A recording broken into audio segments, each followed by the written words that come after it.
In this video, I'll show you how to create a pick list in Salesforce CRM, step by step. To begin, navigate to salesforce.com and make sure you're logged in to your Salesforce account.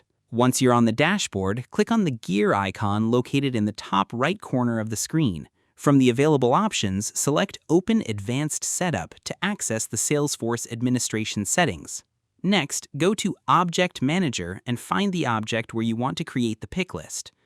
For this tutorial, we'll use the Account object as an example, but you can choose any other object as needed. The process is the same. After opening the object, navigate to Fields and Relationships, then click New. From the available field types, select Pick List and click Next. Now, fill in the required details such as the field label, field name, pick list values, and any other necessary settings. Once you've completed the required information, click Next. On the next screen, configure the field level security for the appropriate profiles, then click Next again. After that, choose the page layouts where you want the pick list field to appear.